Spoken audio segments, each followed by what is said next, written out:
Good evening. We have seen to this moment that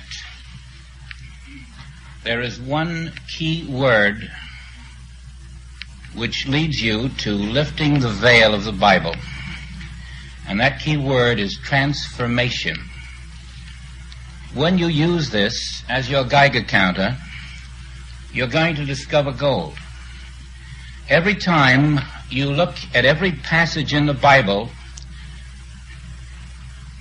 and sift it through the word transformation, a deeper meaning will become visible to your understanding. You will see beneath the letter of the word into the spiritual essence of it, and you will see how everything in the teaching and in the mission of Jesus is to gear us to that transformation. Now then, the literal readings of the Bible, which are unaware of the word transformation as the key, leave us cold. They leave us with words without power. And this is most apparent when it comes to the category of prayer. Now the disciples said to Jesus, "Teach us, Master, how to pray." And so he gave them the Lord's Prayer. Your morning headlines tell you that the Lord's Prayer has not been received by the majority of the thinking populace around the universe. Something tells us that the Lord's Prayer has not yet been understood. It's very clear that if Jesus gave us this way of prayer, that its purpose was to unite us with the Father, so that in this state of oneness we might receive the allness of God.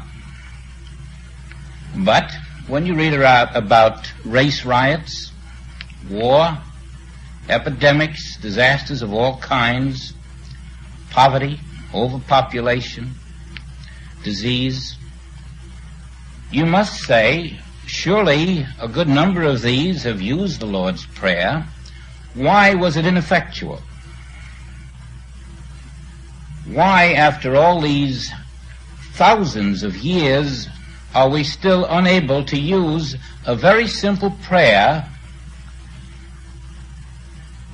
and make it produce for us that understanding of God which brings a God experience into our lives? It's as if the Master never gave us that prayer. And so you begin to say to yourself, what have we done wrong? Is prayer meaningful? Or is it just some kind of a hope without a basis? Does prayer really bring the power of God into a person's experience? We know we've read many, there are bookshelves full. All kinds of books telling you how powerful prayer is. And then there's always a story about someone who had their back to the wall and suddenly, lo and behold, they turned to God and they were saved. And I'm sure you've talked to many such people, and I have. We visit quite frequently. And only recently one of my students said to me, when I asked, "How do you pray?" the reply was, "Well, let's see. I sort of go over the problem and explain it to God. And then after I have sort of outlined what's wrong, I don't say, 'God, do me a favor,' or anything. Oh, no, not like that. But I do say, 'Do what you think is right, God,' and then I just drop off and leave it up to God." Now that sounds like a nice, gentle way to pray. And so I said to this individual, "Does it work?" "Oh, yes, it always works." "Well, that's wonderful. Have you gone to the doctor in the last 5 years?" "Oh, yes. "Well, why didn't you just pray instead of going to the doctor if it works?" "Well," and that was the end of that conversation. There was nothing more to say. You see, these assumptions that prayer does bring an answer from God may be a little more coincidental than we have been willing to see. I doubt that you'll ever find a human prayer that does bring an answer from God, although you can find perhaps thousands upon thousands of accounts of prayer that does bring an answer from God, and I am questioning them tonight. The thought being that if prayer to God from a human being is not effectual, then as we continue this giant hoax, we are turning away from that kind of prayer which is effective. We are turning our backs to that which we were taught by the Master, and as you compare the many prayer plans that have been given and foisted upon the public by many well-meaning teachers, you find that their resemblance to the Lord's Prayer is sort of out of shape. You can't even see a similarity. And now we're going to go a little deeper then into prayer. And the first thing you must realize is this. As you mull it over, you know you have prayed many times. As a matter of fact, as children we learn to pray. And our form of prayer is, Dear God, bless Daddy, bless Mommy, bless brother, bless sister. And then comes the request. Daddy needs a new pair of shoes, or Daddy lost his job. And please, God, help. And you know, when we become adults, we don't go much further than that. We carry on the same prayer, or we have learned by this time not to pray at all because it's useless. Or we just continue and muffle our ears up and figure, well, I'll shoot an arrow in the air. It's bound to land somewhere, maybe in God's lap, and maybe he'll read my message, and maybe he'll send some help. Now, the first problem in praying to God is this. Every human prayer is an insult to the intelligence of God.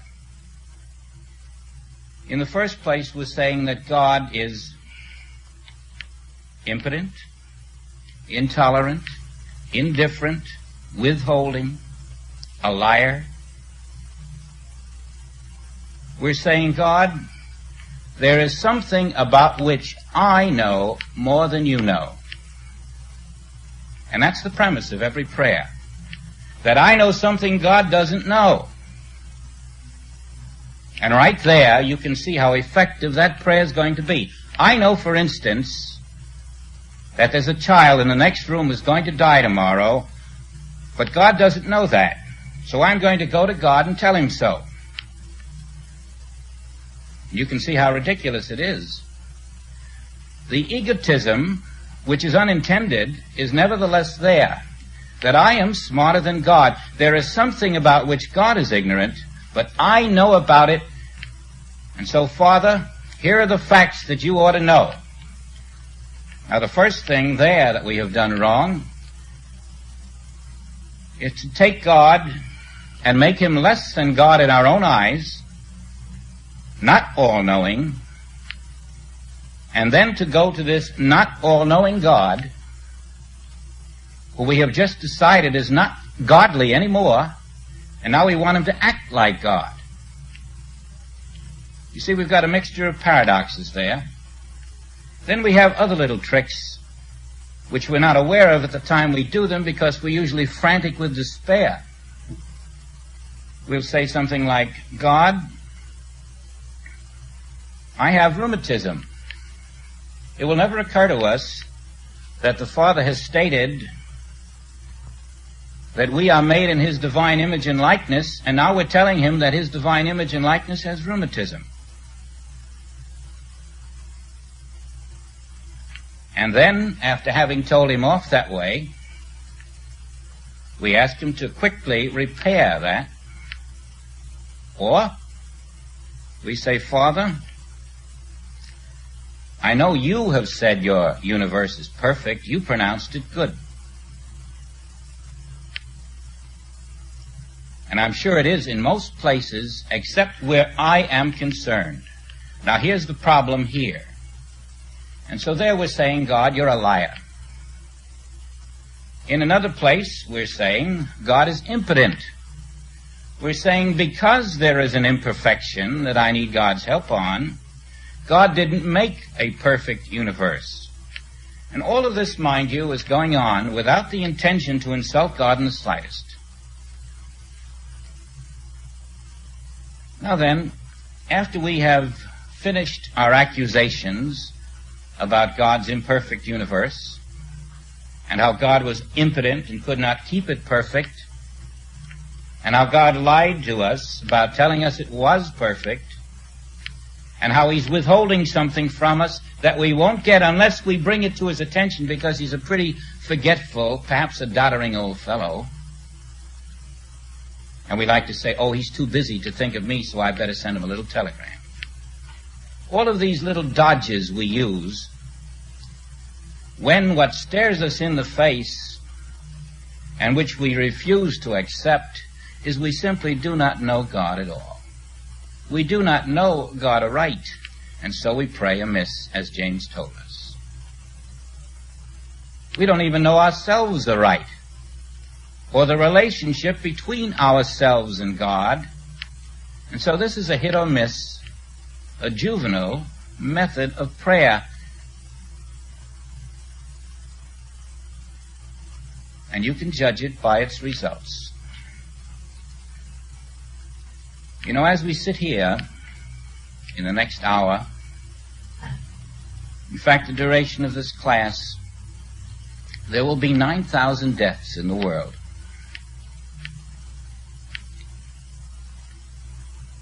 And over 60% of those will be, number one, because they do not know God, and two, because not knowing God, they're completely unaware of how one does pray.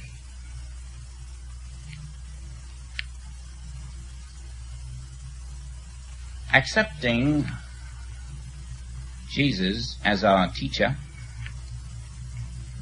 we see that the prayer he gave us, when applied, when understood, when lived, could save every life that understands the meaning of that prayer. And instead of 2 million people dying every year, more than 50% of them from causes that are not natural: cancer, emphysema, accidents, stroke, heart disease.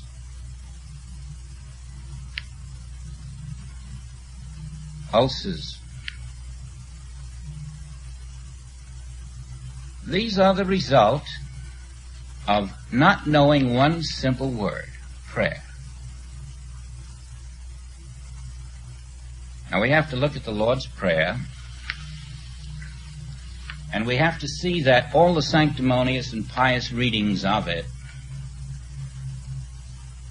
have done nothing to diminish the ills of the world, and through their camouflage of truth have done much to prohibit our finding the weapon to diminish those ills. Our first reading will be more or less casual to get acquainted with it, then we'll go deeper, and perhaps we'll see in the Lord's Prayer our own way of life, a message of transformation which we can put into practice and which we can use to walk in the midst of the ills of this world untouched. That was his purpose, and the early disciples did practice this Lord's Prayer in its original intent. and did walk untroubled through the diseases and lacks and limitations which beset other people around them. Now, either this prayer has a meaning, or it is innocuous and should be forgotten.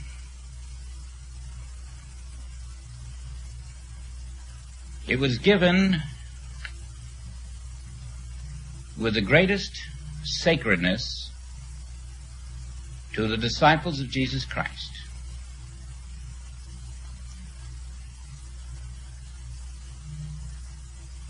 And it reveals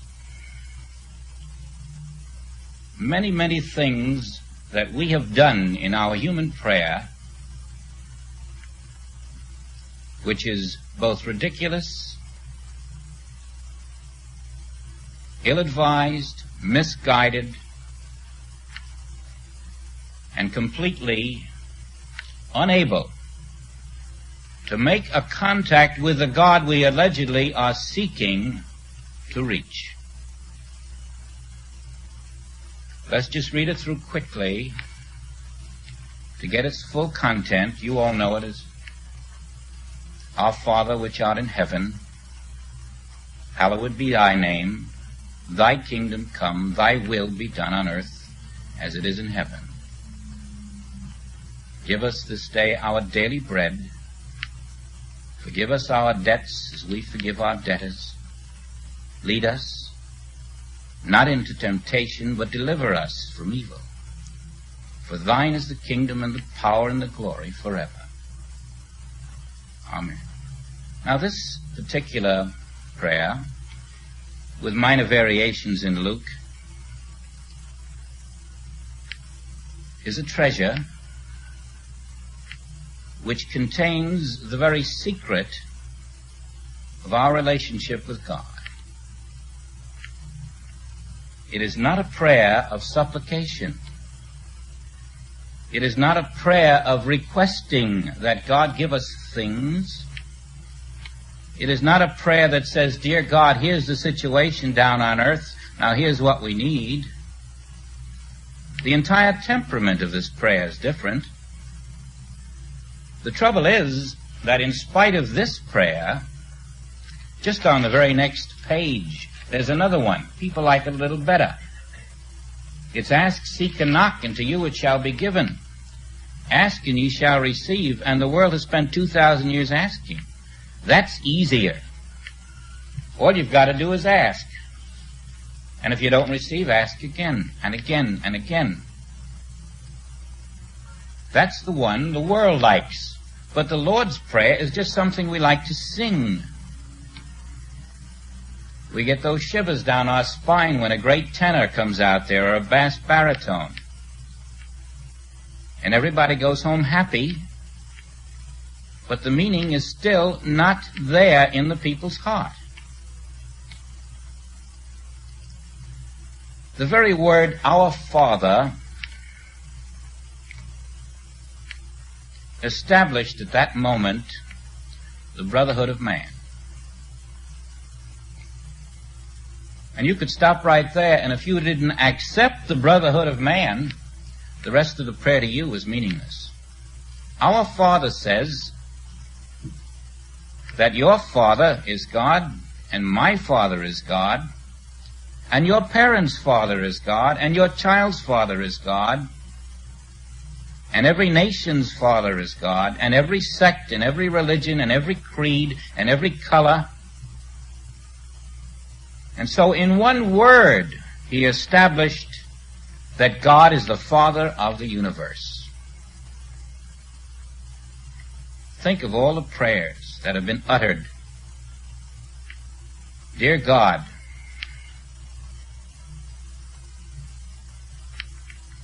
that so-and-so, look what he's done to me. Let's do something about him. You're talking about the child of God. And so that prayer is shot before you start.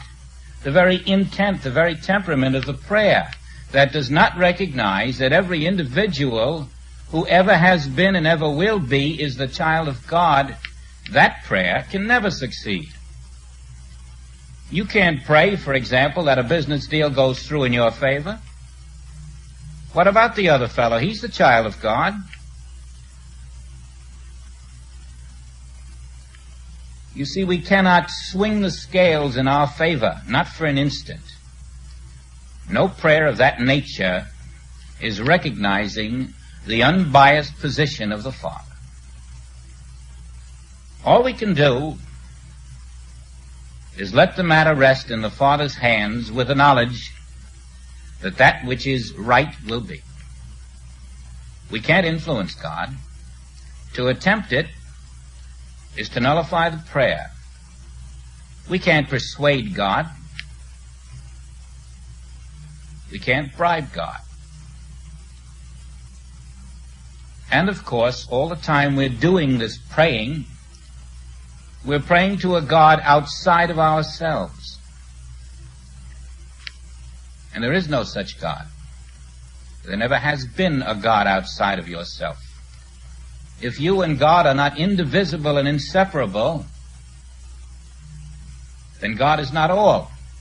There's God, and then there's you too. And now you've lost God. You've divorced yourself. You're on a little island somewhere, praying up to this great super God.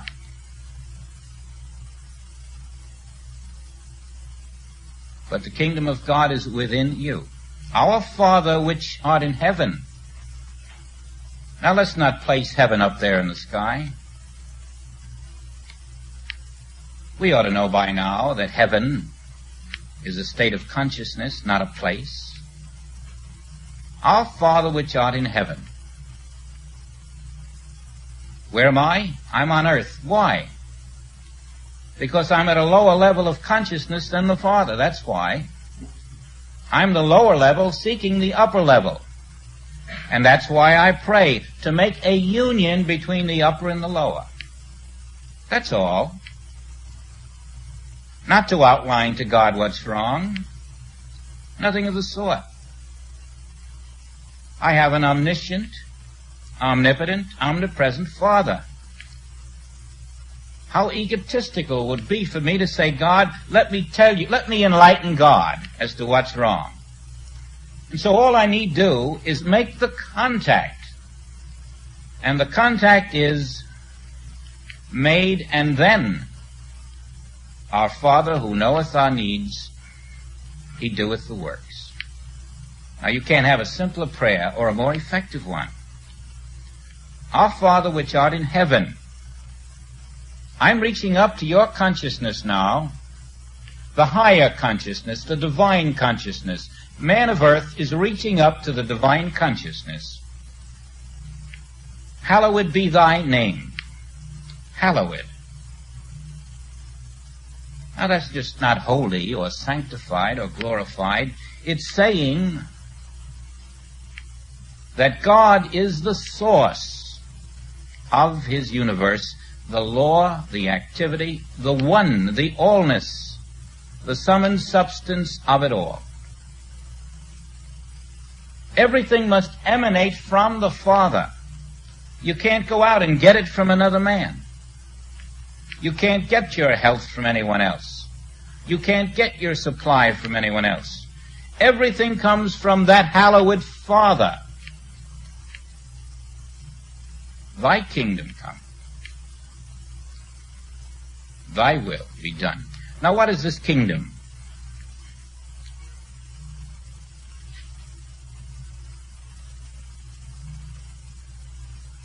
What is this will that we want done on earth as it is in heaven?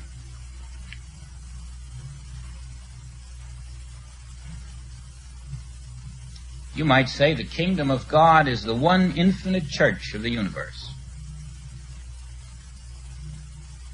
Creation. The true, invisible, spiritual creation is the kingdom.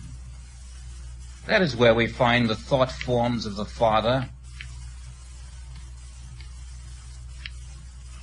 made of the mind of God, the essence of divine mind, made of divine consciousness, pure, perfect spiritual forms of light. That's the kingdom.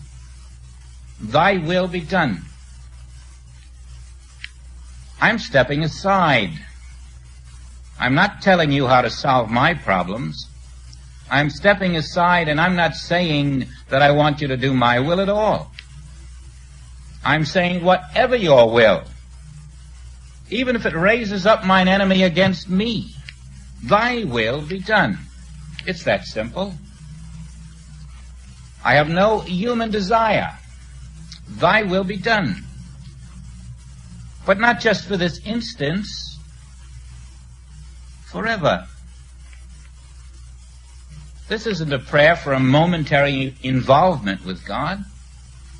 All prayer is a permanent involvement with God, not because of a momentary situation.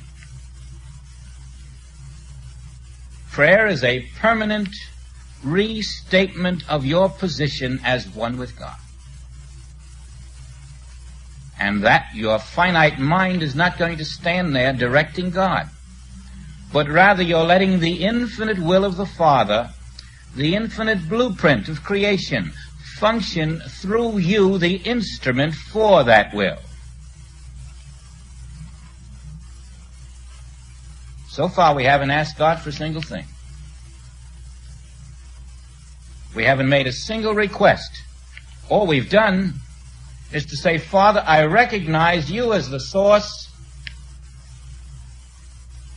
and I lay my life down so that you may use it as you will.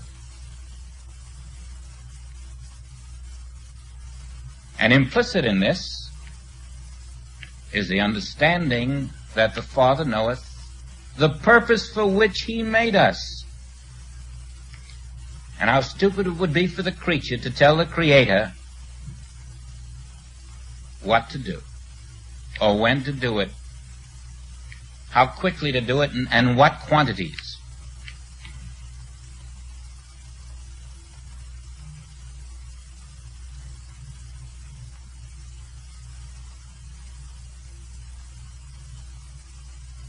Now we're coming into a oneness with God. We're letting the consciousness of God come through the individual consciousness.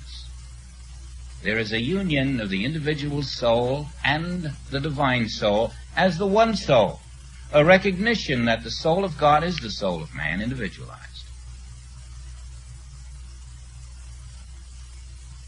We're releasing into our experience the power of God by removing the human barrier, me.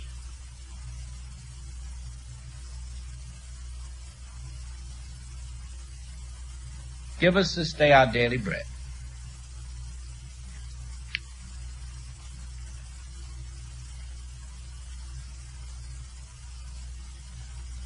There is a passage in the Bibles where the Israels try to hoard up this daily bread. They try to get this manna and store it away, and it's spoiled. But there's a depth here. Remembering the message of the parables is always more than one meaning. Don't be satisfied with the surface. Now, first we know we're not talking about the bread we get out of the bakery. In fact, in John, Jesus tells us the bread he's talking about. He's talking about spiritual bread, the bread that comes from heaven, the divine manna, the divine substance. And the word daily is a very important word, because we're being told there not to store up this bread, not to have fear that tomorrow there won't be any. God is the same tomorrow as today. God knows your needs tomorrow as today. We're told not to fear for tomorrow. God will be here.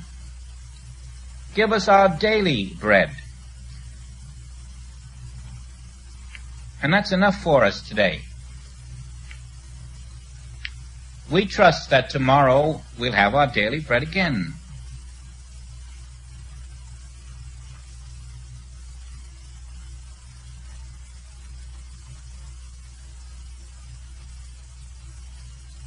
you get another slant on the word bread. If you look into the Aramaic language, there's a word there, lakma. In this case, it's the word that bread comes from in the translation. And it means food as well as bread. And this particular food was served with every meal. There's no meal that they ever had without lakma. It was the very basis of their diets. And when you invited somebody to come to dine, you didn't even say, come have dinner at our house. You said, come have some lakma with us. And the reason it was used so much is because of the scarcities in those days. When wheat was scarce, it had to be stored up in the barns. And as it was stored, hoarded, the word lakma became more and more a very vital word, like gold, you might say. And people began to be conditioned to store it up, store it up. It up. You see, they weren't aware of the permanence of God in their lives. And this phrase here, give us this day our daily bread, is Jesus taking them out of this belief that God wouldn't be around tomorrow.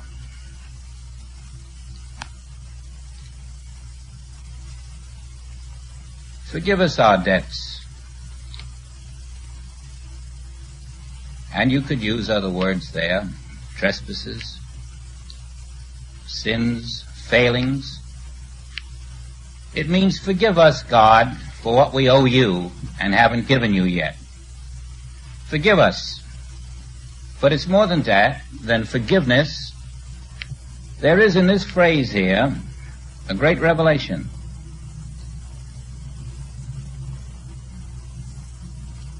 At this particular time in history, man was of the opinion that the cause and effect law, the karma law, the sowing and reaping law, was something you had to work out for many generations.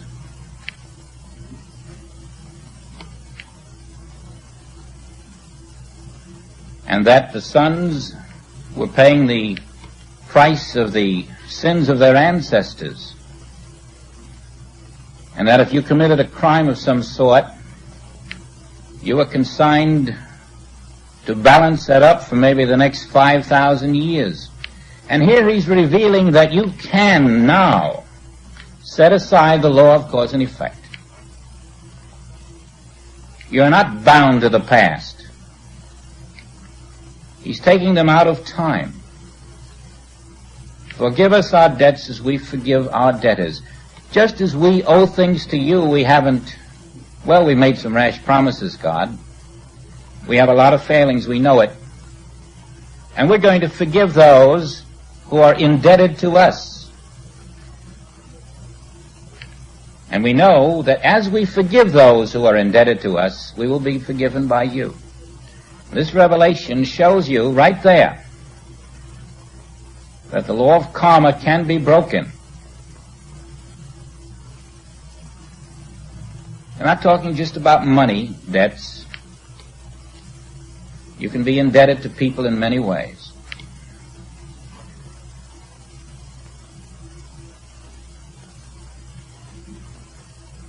Lead us not into temptation.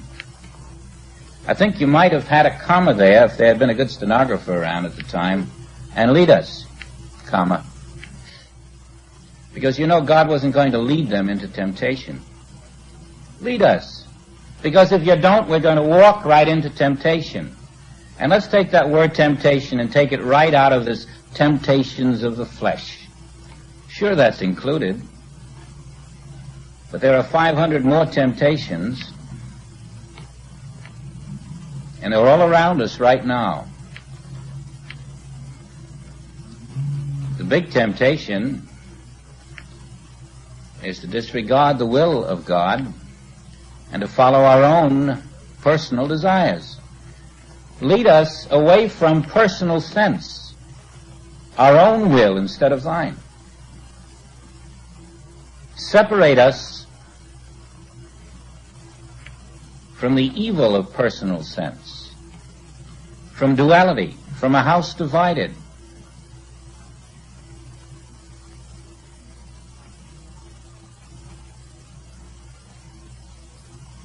And you know, the rest of it, in some translations, wasn't even there. For thine is the power and the kingdom and the glory forever. Now that's a rather superficial understanding of it.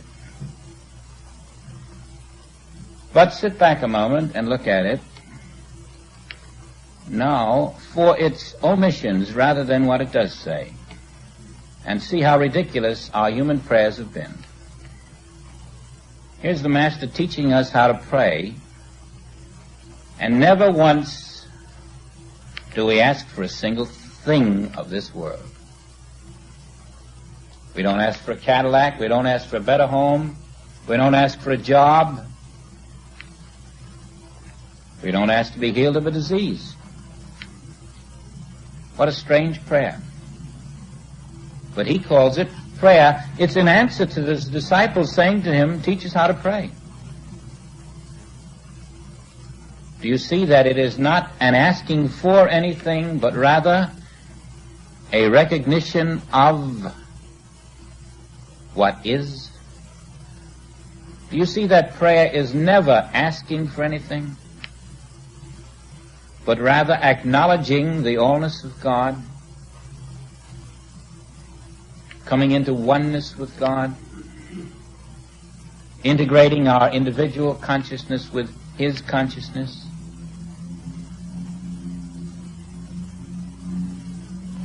What a different way to pray.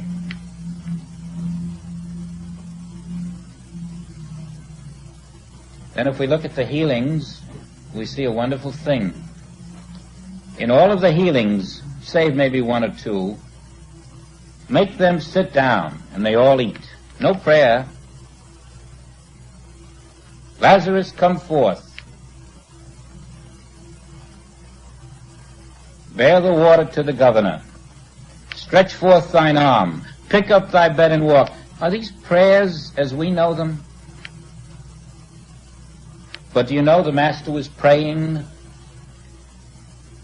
It isn't visible to a superficial reading, but he was praying, and that's the way the healings came about, through prayer. But not the human prayer that we're acquainted with. A different kind of prayer. A prayer so powerful that he was able to show us the very things that we're seeking in our present society. The abolition, the eradication of mental and physical diseases.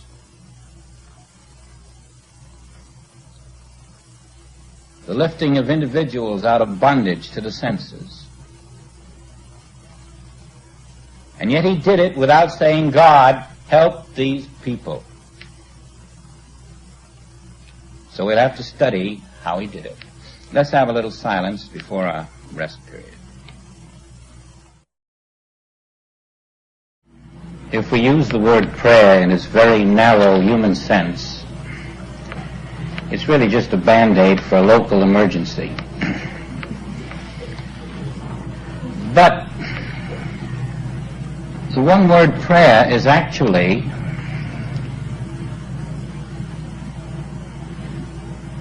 the difference between living in humanhood, isolated from God, and living in oneness with God. The very word prayer is going to be the connecting link which brings the realization of heaven to man of earth. That word prayer is that important.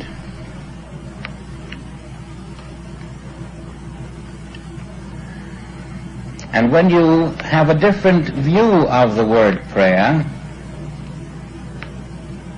you begin to see that you have a weapon, a transforming power.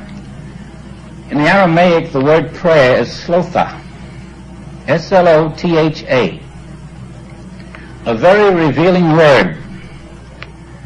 It became prayer in the Greek, and then finally prayer in the English. But in slotha, you have a meaning that has never been delved into, to my knowledge. Now, slotha in Aramaic means to pray. It also means to make an adjustment, and the derivative sla, from which it comes, means a very interesting thing. It means to hunt. To hunt. To set a trap,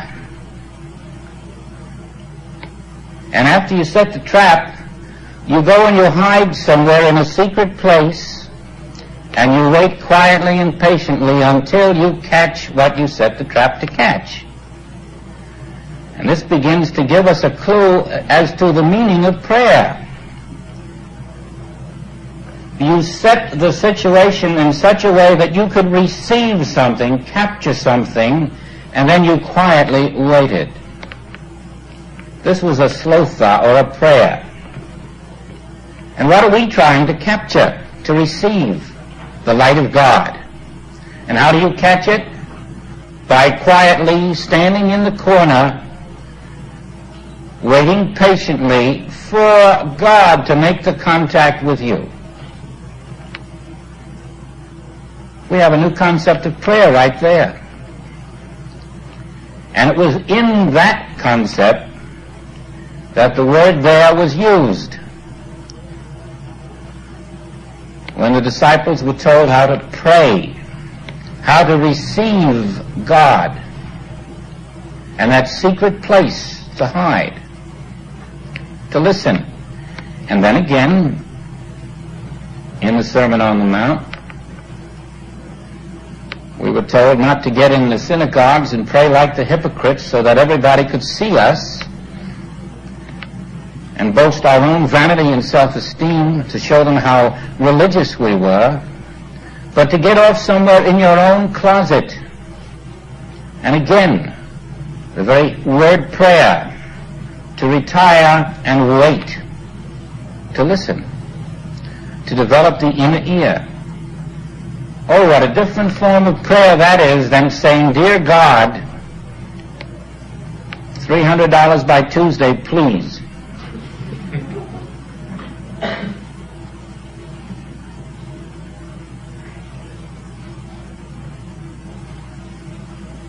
And then we're given little hints about it. But here is the biggest point of the Lord's Prayer. And we sort of have to feel our way into this, because it's delicate, and you have to take it in context. You can't just take this Lord's Prayer over here and say, "That's it now," pass it out to people and say, "Follow this." It has to be seen in the whole evolution of the Bible. You go way back to the Tower of Babel when you see that men couldn't do things with their own thoughts. The minute they got into man-made brick instead of stone and slime instead of mortar, the tower shattered. They were trying to build out of their own thoughts. Prayer is the same. We're being taught that you cannot enter the kingdom of heaven, which is this level of consciousness, this fourth dimension. You cannot enter it unless you change. God will not change. We must change. And just to go to God and say, "Give," isn't it. We must change. We must prepare. We're not even ready to pray. We're simply not prepared to pray. First, there must be a change, a purification. There must be an unconditioning so that the mind is an empty vessel. The old man must die. The new man must be reborn of the Spirit. And in this change, this transformation, we are raised to a level which our human mind cannot conceive, but which the Father has already conceived.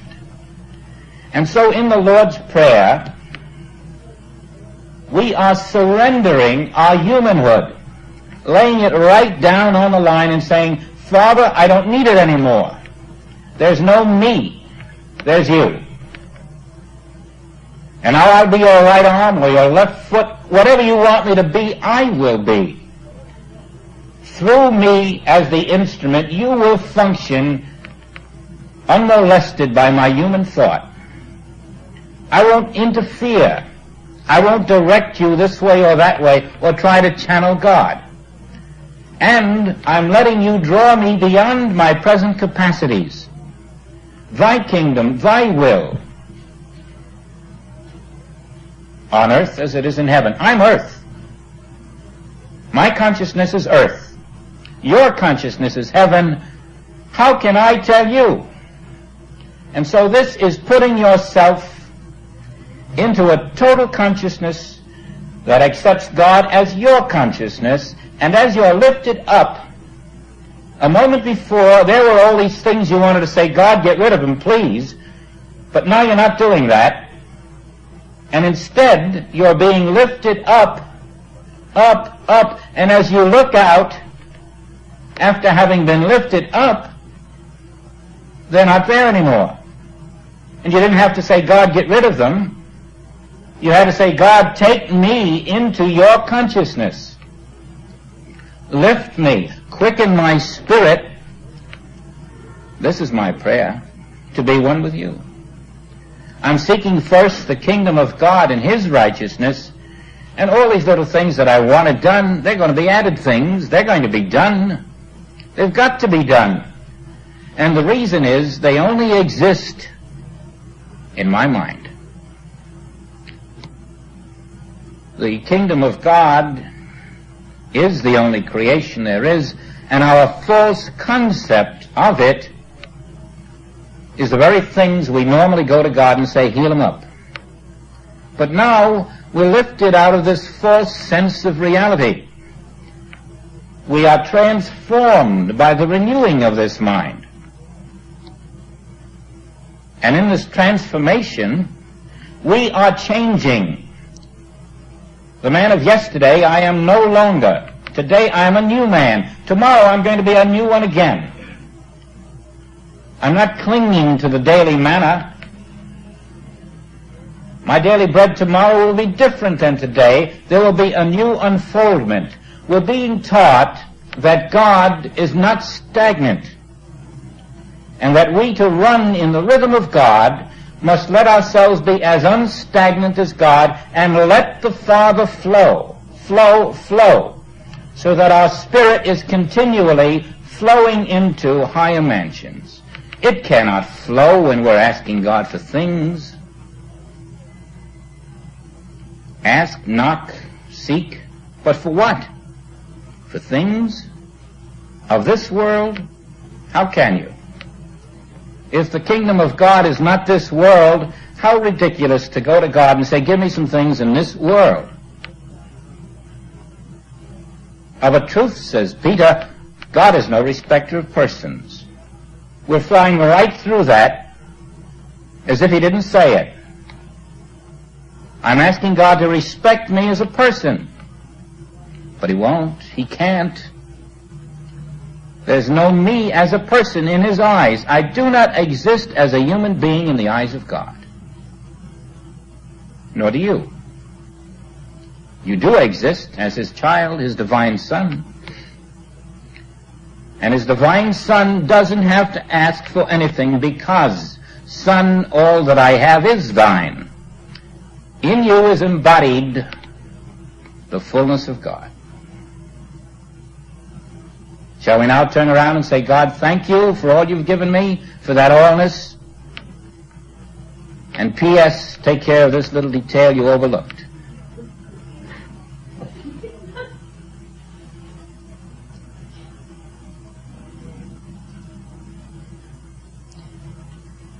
Now then, the secret of life is revealed in this prayer. But most of us are not ready for it. We want pleasant comforts. We want to have the things of this world. We want the peace. We don't want the sword. But it's that very inertia in us, that quality of sitting back and thumbing our suspenders and saying, now I've got what I want. It's that quality that is being attacked by this prayer. It is saying you never have anything you want because you have no wants. There's no you to have them. There is God.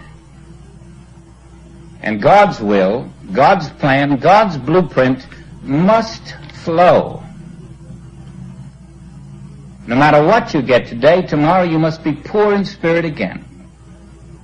You must be so poor that you need God this day to decide what you should do. And now we're beginning to catch the Lord's Prayer in a different light. Its purpose is to lift us into the high consciousness in which we inherit the earth. Not a Band-Aid, the earth. Our meekness must be such that we totally surrender the personal sense of self, and then we're in the Lord's Prayer. Then we're acknowledging the Father and letting His name be hallowed. Then we're saying, thine is the kingdom and the power and the glory. But more than that, we are attaining our reality. Instead of settling for a comfortable, successful human being filled with self-righteousness and self-love and self-esteem, happy to hear the applause of the multitudes, we are being lifted into Christhood.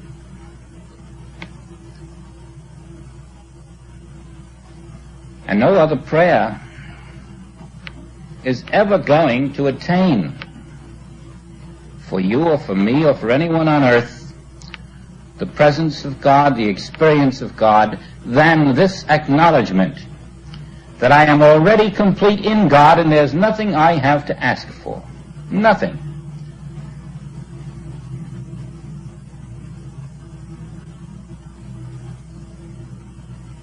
Now, instead of calling God a liar, impotent, indifferent, withholding, I say, Father, I'm seeing this situation incorrectly. That's what's wrong down here. I'm looking at it with these two eyes, 20/20 vision. And I'm looking at the infinite. And I might as well try to pour a camel through a keyhole. Naturally, I'm missing it. Lift me into your vision is all I'm asking.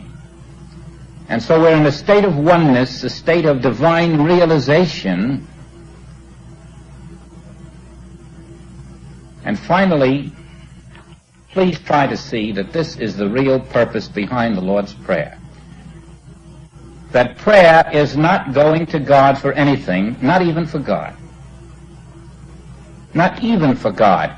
Prayer is the way you live. Prayer isn't this moment of turning to God. Prayer is living. The way you live is your prayer. If you're living in the realization of the omnipresence of God, you're praying. And you must do it every single second. You must live with that realization that God is here now in the midst of me. We're not two. There's no me and God. There's no God in me. God is individual being. And as I live in that realization, willing to accept the consequences of it, and to stare down every evil without wincing or complaining or beseeching or supplicating, in the realization that the evil represents my false sense of the reality of God. Then I'm praying. As I recognize the reality of God in all things, I am praying. And that prayer is the Lord's Prayer.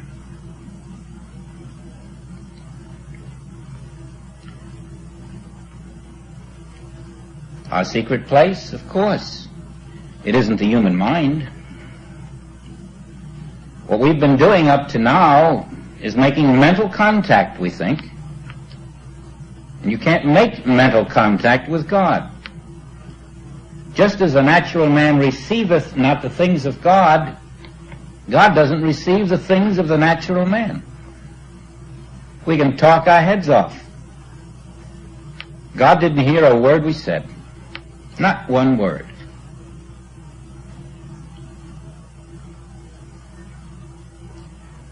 It seems that prayers are answered. But you know, something really happens that's quite different than the prayer being answered. There is a moment in a deep crisis when an individual completely loses sense of self. And that's when the healing occurs. It's not an answer to a prayer. It's the removal of the sense of self. Dear God, help me, and the woman is powerless and her mind is paralyzed. Something happens. Not that God answers the prayer. There was no prayer to answer. The perfection was always there, invisibly inherent in whatever the condition was. The veil is lifted by that individual's dropping out of the state of mind they were in. Sometimes when they go in a coma, it helps. When they're unconscious, it helps. When they fall asleep, it helps. And if you've been doing any healing work, you know that you'll work like the devil. And the next thing you know, the patient's sound asleep. But when they wake up, oh, they feel wonderful. That mind was sleeping, that's all that happened. That little buzzsaw that was perpetuating the problem is gone. And so they healed. There's nothing to be healed of, except the belief that there's something to heal.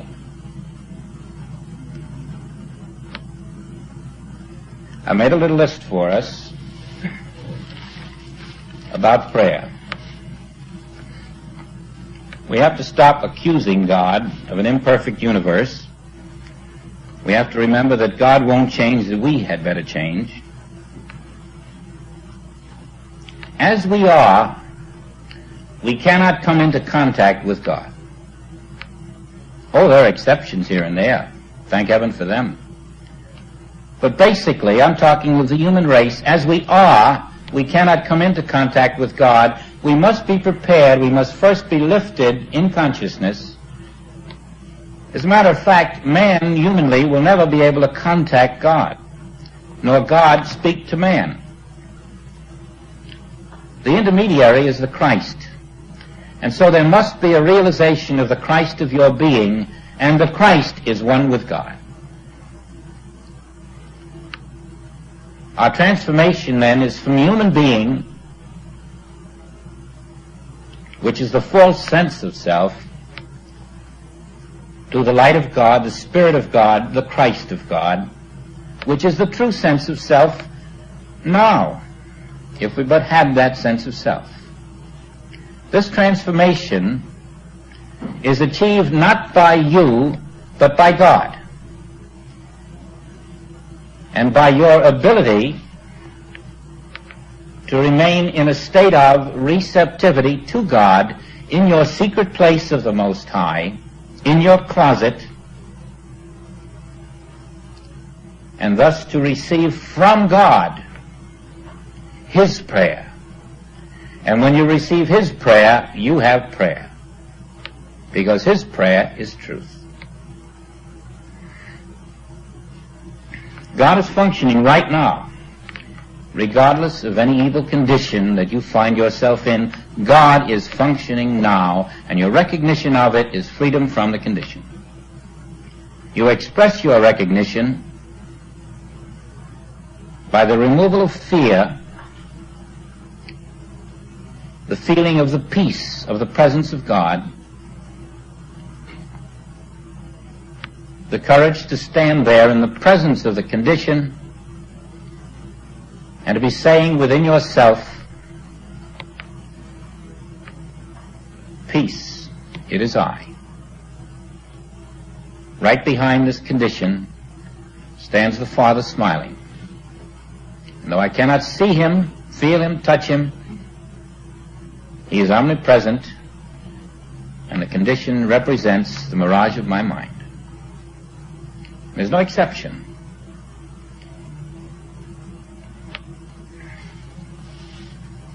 Now let's go back to Jesus and see that he never prayed to God, but his prayer consisted of acknowledging not the problem for 1 second. Doesn't matter if you're a cripple, pick up your bed. You're not a cripple in God's eyes or mine, and I and the Father are one. Walk. Now this instantaneous God, the awareness of the instantaneity of God, was his secret weapon, wasn't it? That God is here. There is nothing else. And so if there are 5,000, what of it? It could have been 10. And because there's nothing but God, there's no dead Lazarus, and finally there's no dying me. Put me wherever you want. I'm not going to die. God is, and nothing else.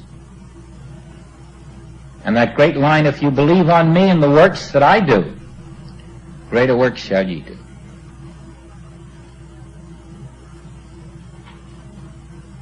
Now then, Jesus did not pray in the human sense, and yet everything he did was prayer, because his life was a prayer.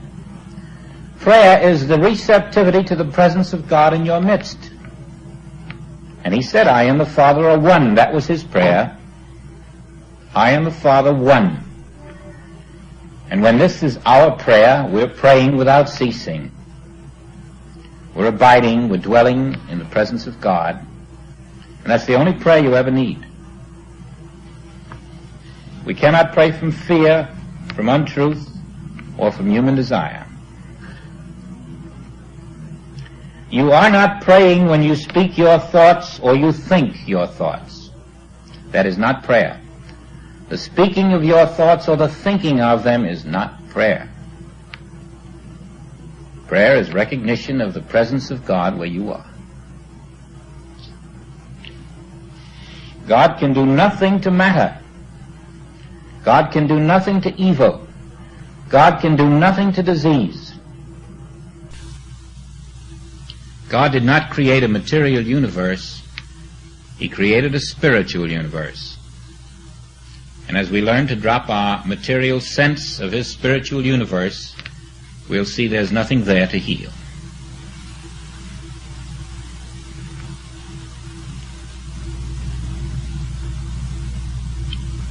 Matter of fact, this is what hurts to say so many times, but those of you who know it won't flinch. This is not God's world, that's all. And so to ask him to improve anything in this world is destined to failure. This is God's kingdom.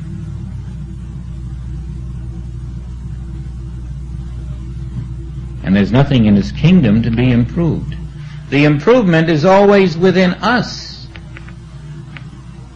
within our power of realization. And that has been why we have been unable to pray successfully. We've always thought God ought to improve something, never dreaming that what had to be improved was our power of seeing truth. That's where egotism got in our way. If we could have only seen that if there was anything wrong, God would have fixed it long before we got around to telling him. If we could have only seen how impudent that was, we would have said, well, how could God wait for me? It must be that it's all right, but I can't see it. But you see, the human ego wouldn't permit that.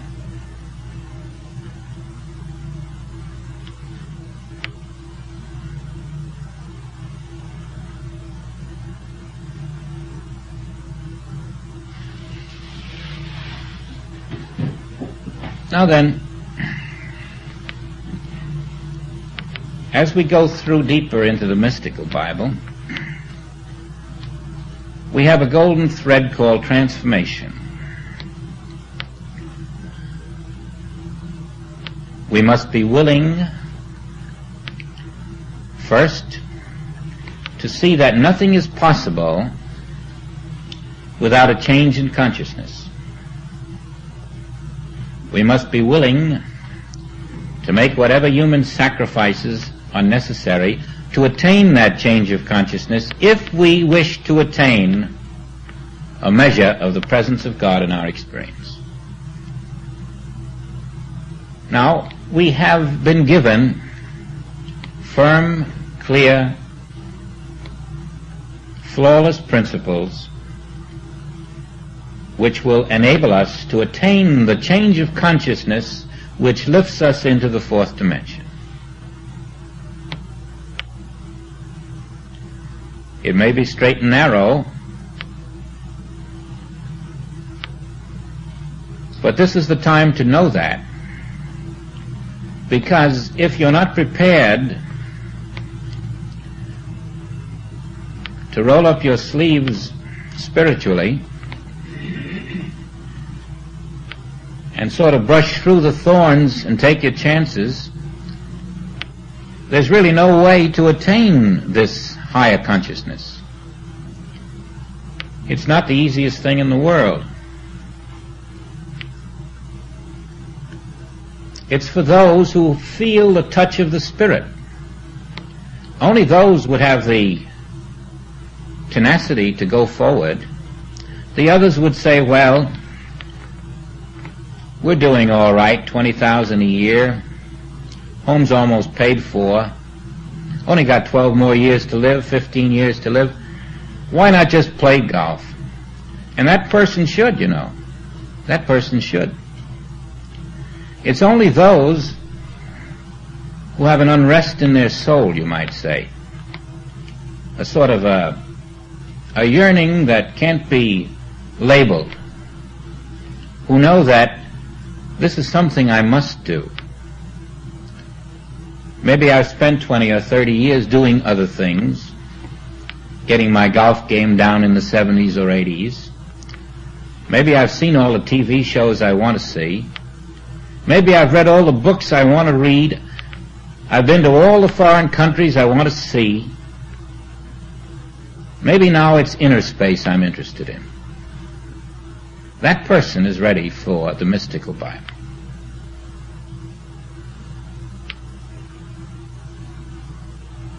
This is only our third lesson.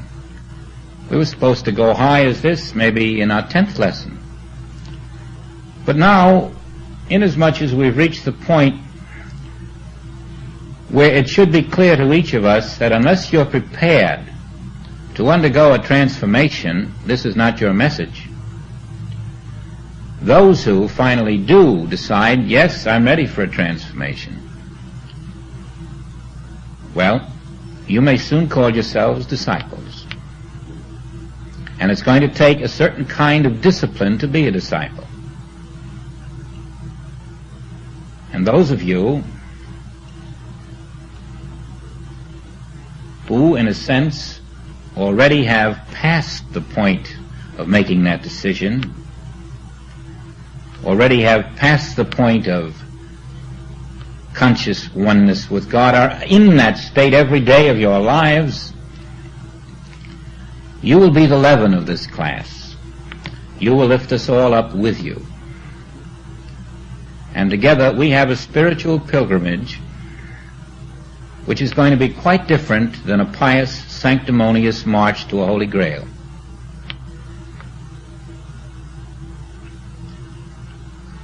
Perhaps out of this class will come a new light for this city, this state, this world.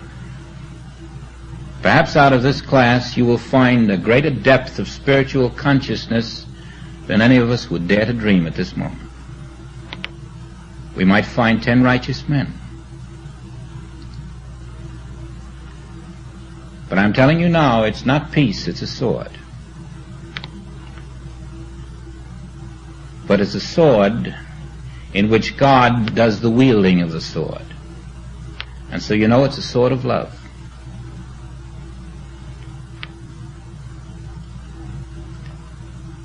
I don't exactly know the next lesson. I never do. I didn't know about prayer until late this week. But it was clear that prayer had to be done today.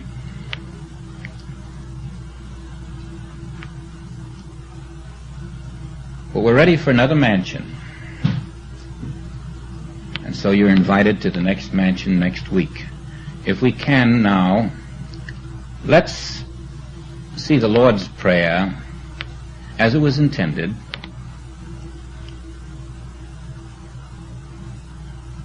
A self-surrender to the God of your own being, to the God in your midst, to that imperishable flame within you. That's where you're surrendering. Because that's where God is. Let's be one.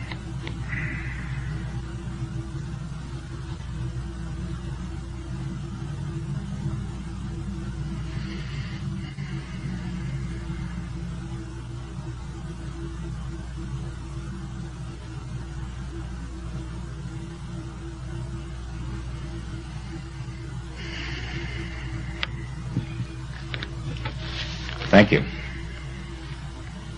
Thank you.